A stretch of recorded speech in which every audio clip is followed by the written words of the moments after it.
What's up, everybody? It's me, your favorite little boy in the whole wide world, Ren with 2 N's, and I'd like you to meet Yosef Ferris. I'm telling you, like, if you play the game from the beginning to the end, and you see what it is, it's impossible you don't like it. Okay. Impossible. This adorable, egotistical man is the creative writer and director of A Way Out. He was also the creative writer and director of the game Brothers, A Tale of Two Sons. Perhaps you've played it. It's a nice little indie game in which my man Yosef showed off his impeccable talent for writing top-notch dialogue. Mafi, Isada. Iada, Na Mafi, Padina. Tabi Ana. Huh? Falila. Now, you can't judge a game like A Way Out based on its gameplay. That would be unfair, because good gameplay is not what this game is going for. This game is trying to succeed at one simple thing: having a good, worthwhile story, which is usually accomplished by giving us compelling, flawed, or relatable characters that we can side with. Characters that are then brought to life by fantastic actors, good dialogue, and sharp writing. This game was meant to be an emotional roller coaster that kept you hooked from beginning to end and left you with a memorable story and a brand new experience. So like I said, judging this game based on its gameplay would simply be unfair. We have this huge amount of mechanics in the game. Right. It's crazy. So you could say that the gameplay serves the story, but the interactivity is super important. It's just not push and look. Oh, never mind then. It looks like everything's back on the table. But gameplay mechanics aside, I like me a game with a good story. And the folks over at Hazelight Studios that made this game had nearly 4.5 years to create the story for A Way Out. And that's more than double the average time it takes for most Hollywood movies to get made. Hell, that's even more than double the average time it takes for most video games to get made. So you'd think with all that extra time that this game would be a damn masterpiece, right? Well, you're wrong. Dead wrong. Apparently they needed a couple more years because this game failed at literally everything that it attempted to do. But before I continue, I'd like to point out that if you watch this video from beginning to end and you see what it is, it's impossible that you won't like it. And subscribe, because I think I have a lot of really great points that actually might change your mind about the game. So with that out of the way, let's dive right into the game.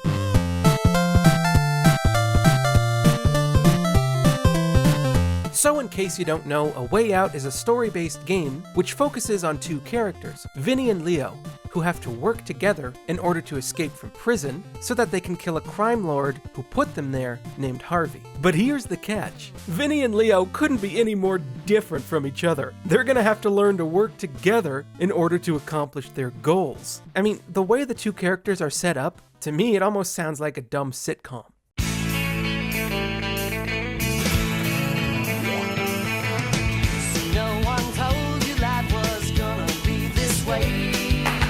The story itself is incredibly predictable. You can figure out what's going to happen at the end of the game just by looking at the back of the box. Now that's not necessarily a bad thing, because you don't need to have a unique story with several twists and turns to keep people engaged or to even be good. And I'm going to use The Last of Us as an example for that. That game has such a cliche, run-of-the-mill story, right? You play as Joel and you gotta take Ellie cross-country so that she can get to a hospital because, yeah, you guessed it, she's immune to the zombie infection and will potentially help save mankind, whatever, right? When they revealed that she was immune to the zombie virus, it made me roll my eyes and I said, here we go again, this is what we're doing, because that's such an overused trope. But The Last of Us wound up being one of my favorite games of all time because that game had such strong characters. They were written so well. I wanted to see Joel and Ellie succeed. I wanted to see them survive, and I wanted them to get along with each other. The characters were a large part of what made that game so impactful. The bland story was just a backdrop for those characters to thrive. But the characters in A Way Out are, at best, one-dimensional. They aren't relatable, they aren't charismatic, they're just bland. I don't know what you're talking about. There's nothing to them. Let's take a look at Leo. He's brash, quick to anger, does things without thinking them through. Also, he has a girlfriend and a kid. That's his character. Vinny is the opposite. He's calm, always keeps his cool, and thinks things through before he does them. Also, he has a pregnant wife. That's his character. And that's it. Neither of them get any deeper than that. They don't learn anything new about themselves as the story progresses.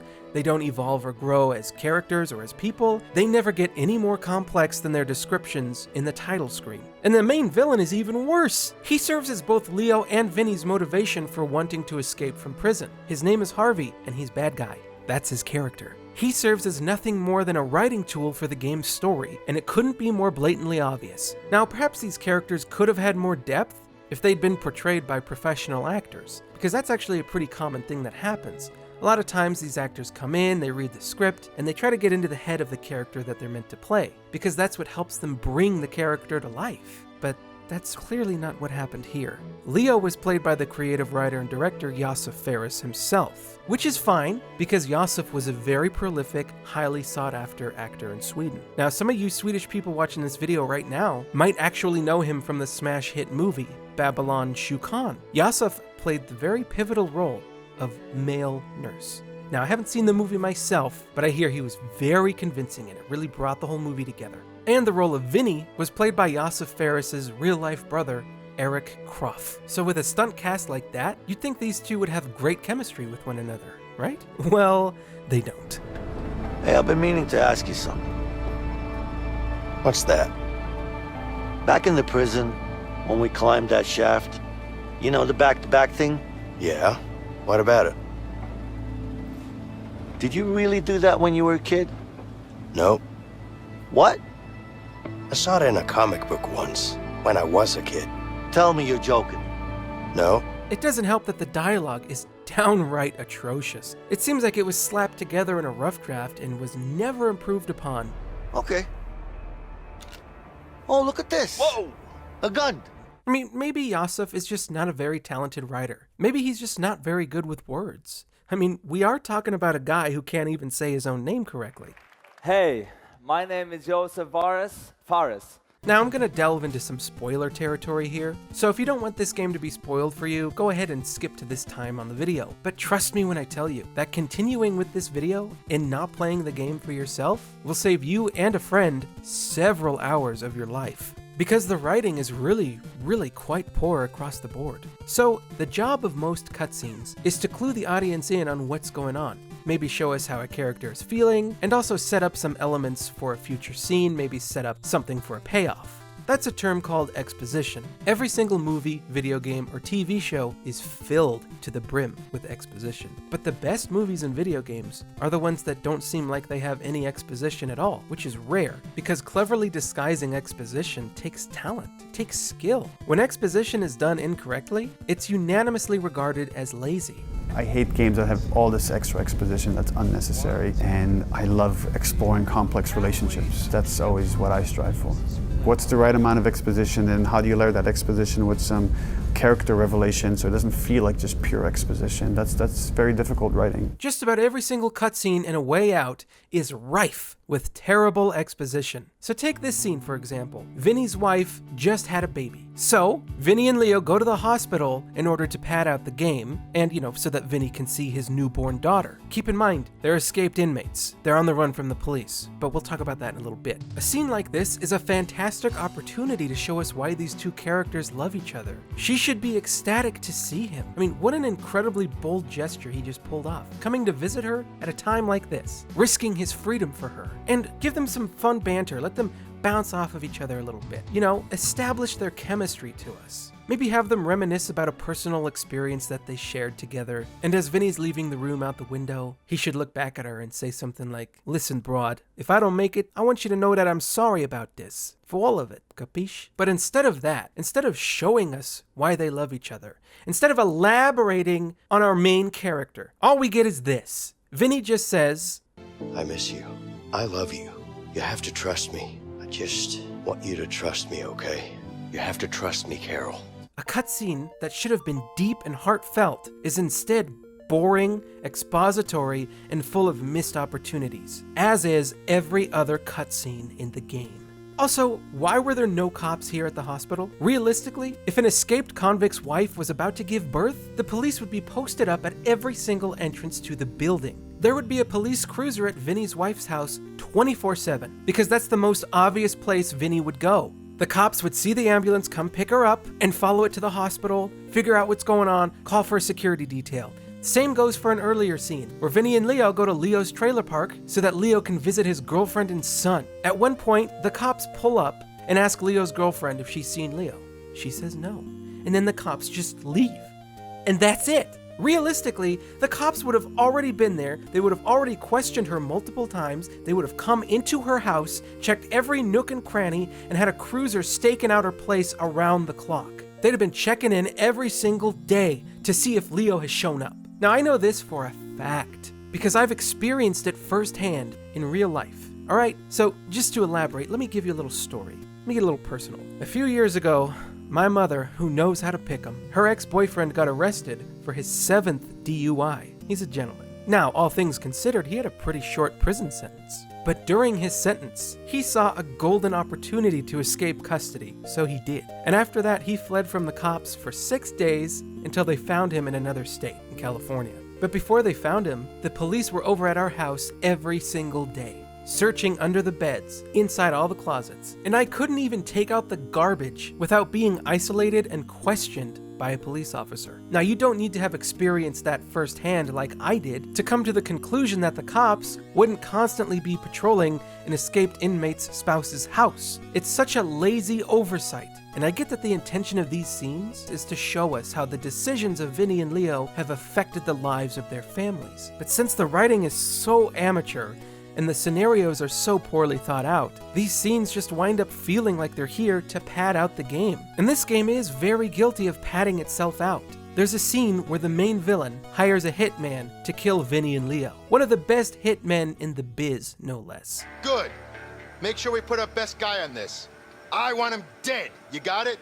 Yes, boss. Yet despite his spectacular skill as a hitman, he can't even land a single shot on Vinny or Leo, despite the fact that they're out in the open, standing completely still. So he misses every shot, which gives Vinny and Leo ample opportunity to run away and barricade a door. While they're in there, they gotta solve the simplest puzzle of all time. But while that's going on, it takes the hitman forever to bust down the door. It takes him 3 minutes to be precise. Look at him go. He really is the best hitman in the biz. He tried everything, like kicking the door. Not just a couple of times, he kicks it for 1.5 minutes straight. Then he hits the doorknob with an axe. But that's only seconds after he decided to shoot the center of the metal door at point-blank range with his gun. This scene comes across as unintentionally comical. At the end of it, Vinny and Leo wind up just choking the hitman out. But this whole scene clearly only exists to pad out the game. They could have used this cutscene as a great excuse to strengthen the bond between Vinny and Leo, you know? Or maybe show us how good they are as a team, how well they work together. But it doesn't even do that. It just wastes time. If you took this scene completely out of the game, it would have made zero impact on the overall experience, because it's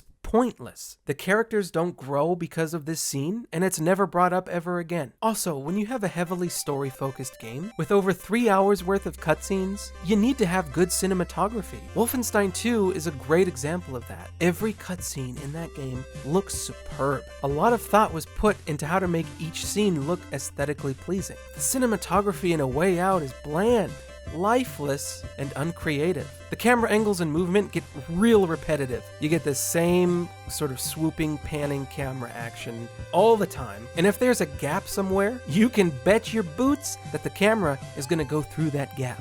Whether it's between 2 bars, between 2 bars, between 2 bars, through a vent, through a grate, underneath a door, or between 2 bars. And those are just a handful of examples. And sure, that might seem kinda nitpicky, but the lack of variety in the camera techniques just makes the whole game feel that much less engaging. And to add on to that, the game has no sense of pacing. Let's look at this scene right here. Right after you escape from prison, you come to an old couple's farm. Now the goal is to get them out of the house so that you can steal their car. And to do that, I chose to set their horses free so that the elderlies were forced to leave their house and wrangle the horses back up.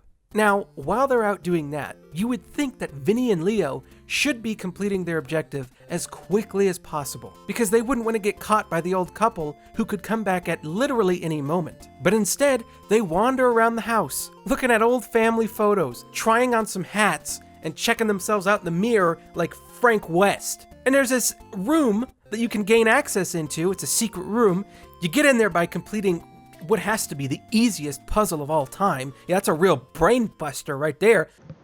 You have 2 hands! Doing that opens up a door to the secret room where you get to experience this.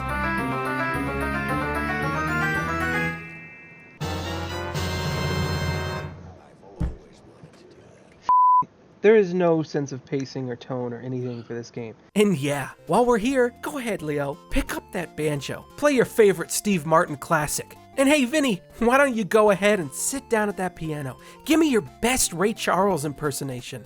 Good. Now that we're both warmed up, why don't we play an entire song together? Since we got nothing else going on, nothing else to worry about. This is exactly what we should be doing right now. It's not like the cops are hot on our tail. It's not like Grandma and Grandpa are going to be back home at any second to take their Geritol. Or how about this? Leo, why don't you go ahead and talk to that woman with all the expositorial lung cancer? Too much smoking. Yeah? Have a heartfelt moment with her. I'll just be over here pulling off some sick Tony Hawk moves in my wheelchair. Hey, who knows? Maybe if I get the high score, we can put her cancer into remission. All right. Every scene in the game is like this. The pacing is all over the place, and it's insane. So because the characters are so underdeveloped, the writing is so bad, the cinematography is bland, and the story is predictable with no sense of pacing, the whole game feels devoid of any tension. And what good is a prison escape without the fear of getting caught? How can I become invested with the story when it's padded out more than my girlfriend's extra heavy overnight maxis? What good is a revenge story when I don't care about the villain, or the protagonists for that matter? Then for the cherry on top, the gameplay is also terrible. You get to drive some cars, but all the cars feel so floaty and imprecise. You get to shoot at bad guys, but their AI is non-existent, the enemies are spongy, the cover system's clunky, and there's no auto-aim. Auto-aim exists on consoles for a reason. Being precise with a joystick is way harder than it is with a mouse. Auto-aim is a necessity on console, with only a couple exceptions, and in this case, not having it feels terrible. But hey, at least there's some mini games sprinkled throughout the levels in order to distract you from the terrible story and gameplay and further ruin the game's pacing. Like you can do arm wrestling, which consists purely of mashing the square button, or you can play Connect 4. You know, that game your mom forced you to play at Denny's while you're waiting for your pancakes to come. You can also play basketball, which only requires you to press square in order to perfectly throw the ball into the hoop. That was tough. Or you can play baseball, which only requires you to press square to hit the ball. None of the minigames add anything worthwhile to the overall experience. None of them are worth playing. It seems like they only exist in order to pad out the game's length. All of the gameplay mechanics in A Way Out are depthless, surface-level minigames that require no effort from the player. And now that I think about it, you know what? I think Yosef was right when he said that the gameplay serves the story. The terrible gameplay clashes really well with the terrible story.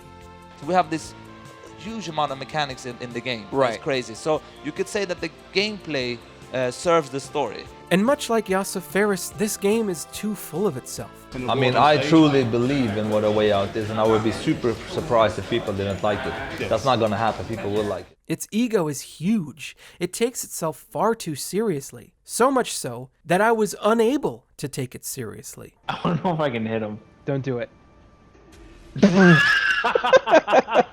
That was worth it.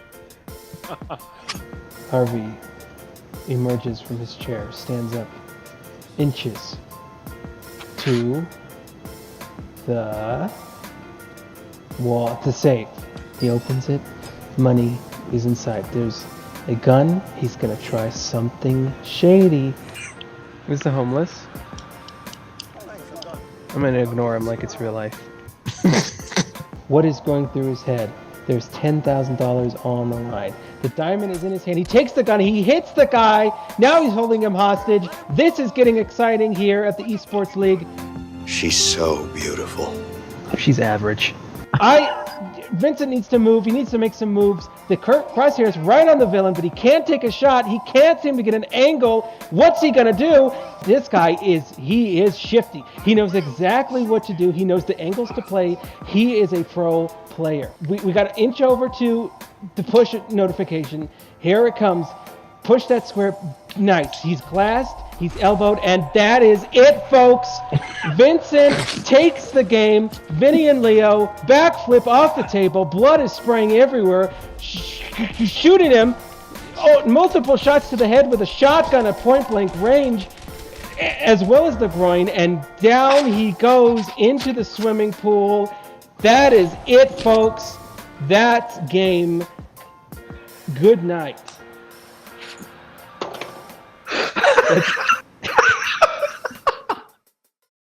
Now, I could take the time to dissect every scene in this game with a magnifying glass and tell you why none of them work. I could give you a play-by-play of everything wrong with this game, but the truth is, this game's just not worth the time or the effort. It does get a little bit of leeway because it is an indie game that was made by a very small studio of 40 people, but I think their approach to this game was flawed from the very start. Instead of creating an 8-hour experience, they should have just made this game 2 to 3 hours long. That way they could have properly utilized their resources and created a much more polished product with a tighter story. Because as it is now, they took a simple 2-hour-long story and stretched it out into 8 hours. I think they got too overambitious with this project, and I would assume that that's the fault of Yosef himself. Now, I hope I don't come off like I'm attacking the guy, because truth be told, I really like Yosef. I love how passionate he is, and he seems like a genuinely great person. In the event that he somehow manages to see this video, I hope he incorporates some of my criticisms in his next project, because I can appreciate everything Yosef and his studio attempted with this game. They tried something a little bit different, but the fact is, I did not enjoy myself while playing this game. I found it to be very unengaging. It certainly isn't a very memorable experience, and it's definitely not a story that I ever want to revisit. It fails at literally everything that it needed to accomplish. The only thing this game has going for it is that it works surprisingly well. Considering how big the game is and how small the studio is, the game itself is actually pretty polished. The connection was smooth, and I really only ran into one issue, which forced us to restart the checkpoint. And while all that's great, I still can't forgive this game for everything that it did wrong, which is why I give A Way Out a 3 out of 10. Sunday, Monday, happy days. Tuesday, Wednesday, happy days. Thursday, Friday, happy days. Saturday, what a day. Rocking all week with you.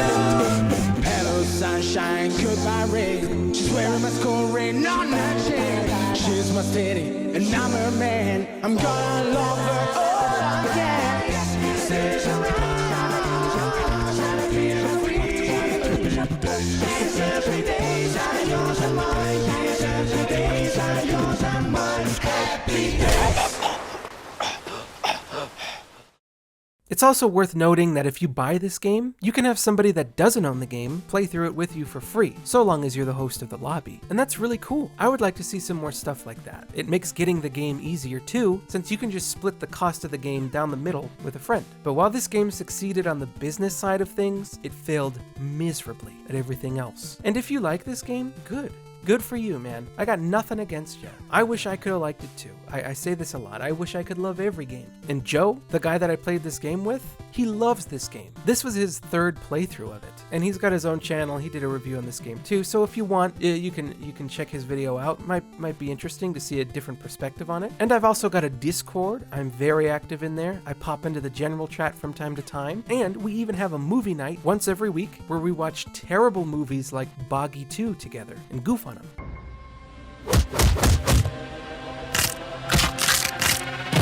So come join the Discord. I'll have a link in the description. I hope you enjoyed the video. I'll see you guys in the next one. Bye bye.